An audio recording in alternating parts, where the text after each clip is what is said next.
What do golf's biggest major champions really think about LIV Golf? Let's find out. Hey, DT here. If you're like me, you're at least curious about what golf's biggest major champions like Jack Nicklaus, Gary Player, and Tiger Woods are actually saying about LIV Golf today. If you take a look at the list of golf's major champions, you'll see Jack Nicklaus at the top with 18, Tiger Woods in second place with 15, and slightly lower on the list, Gary Player with 9. Undoubtedly, their opinions matter and are to be respected, but how relevant are they in today's golf game? Now, who you won't see on that list is Lee Westwood, 91 career major championship starts, 0 wins. What does he really think about LIV Golf? Well, he joined LIV Golf, so we know what he thinks about LIV Golf.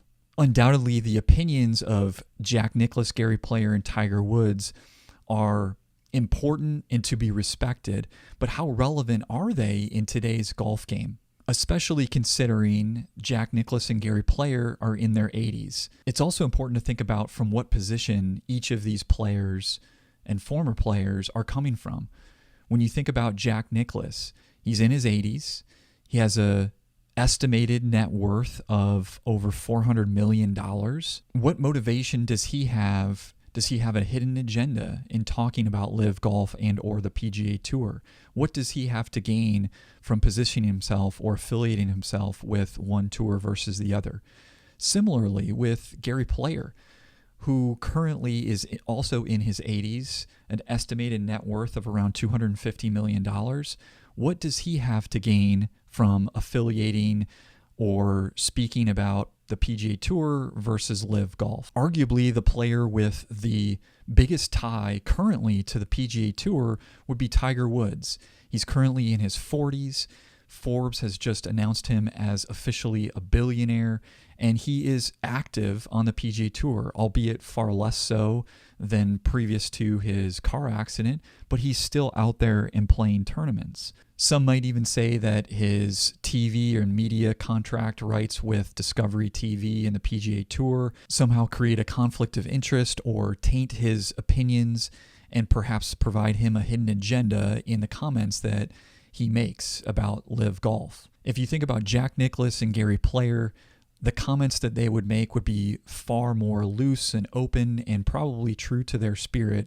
They have nothing to gain at this point in life as to whether or not they affiliate with the PGA Tour or LIV Golf or worry about harming someone's opinion of them. Their legacy has been built. On the other hand, Tiger Woods still has a lot of runway in front of him, a lot of runway to influence his legacy and the mark that he will leave on the game of golf. And so it could be argued, and reasonably so, that he has a bigger stake in his legacy as it relates to the PGA Tour, and he's going to come out with perhaps an agenda along those lines. Each golfer really has individual motivations, and that's going to drive what they do and what they say about LIV Golf and the PGA Tour. Hey, and if you like this kind of content, if you're curious about golf as a business as well as a sport like I am, hey, smash the like button for me and hit the subscribe button. It really signals to me that I should lean in further with this type of content and means a lot to me, so thanks. And hey, if you're impatient, timestamps in the description below so you can jump to the exact piece of content that you want to hear in this video. So let's hear from golf's biggest major champion winners on what they really think about LIV Golf.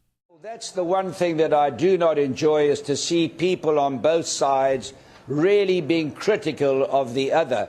Golf is such a wonderful game, and we must never forget this. The heart of the game is the amateur, not the professional. But what saddens me is to see the fighting that's going on, and it's unnecessary. The PGA Tour will always have the best and strongest players in the world. This tour, which the Saudis, who, by the way, are our allies, we must never forget that. I hear a lot of detrimental things being said. But remember this, that the players that are playing there now, they need the money. And they've got families, and I don't blame them for playing there. And there are not a lot of them that can win on the regular tour anymore, so they're wisely taking the money. But remember, the PGA Tour is the strong tour. So there is a place in the sun for both tours, And I just hope they settle everything in an amicable way and we go from strength to strength. Because golf is a passport to the world. It's the only sport that I know that enable you at my age, hypothetically at 86, to beat your age 3,000 times in a row and still compete.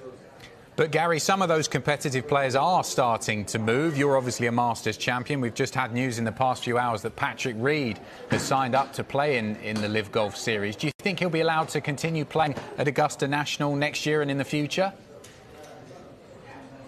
You know, that's something that I really don't know. I don't know what the majors are going to do. And they will be stopped from playing in other PGA events around the world. But you can't have your cake and eat it. You've got to choose from one tour to another. If they so desire to play the LIV Tour, which is their choice and their freedom, and freedom is on the wane around the world today, so they still have the freedom to choose, and we should be grateful for that. But you can't have both tours. You can't do that. It's not going to be allowed, according to the rules, as far as I know. Now, we're in our infancy deciding what's going to happen, whether there will be lawsuits, I don't know. I'm not in a position to say that. But you can't have your cake and eat it.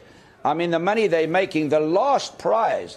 And I'd like the people that are playing the tour just to be open and say, look, I'm playing this tour because I want to make some money. I have a family. There's no disgrace about that. Every businessman has a choice to say that, whether he gets transferred from one company to another. I'm leaving because I'm making more money. But you can't have your cake and eat it. And don't forget, the best players will always come from the US Tour, because that's where all international top players are playing. And Gary, if these players aren't allowed, hypothetically, to play in the majors as well as the LIV Golf Series, do you think that's the key moment that they will then think twice about making this move to LIV?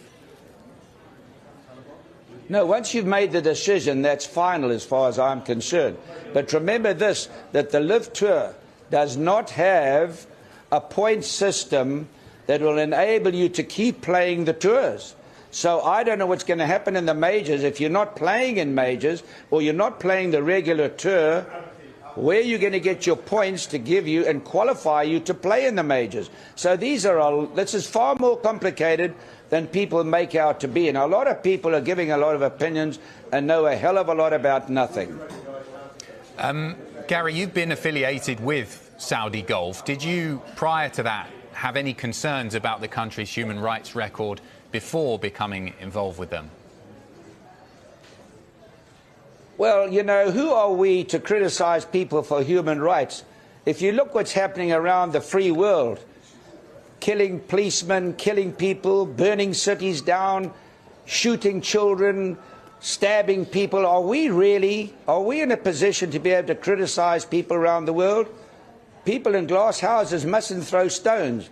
We live in a world now when everybody, it's either lawsuits, quick to criticize, people on phones having nothing better than to do, media that want to manufacture stories. We live in a very strange world today. It's a very different world.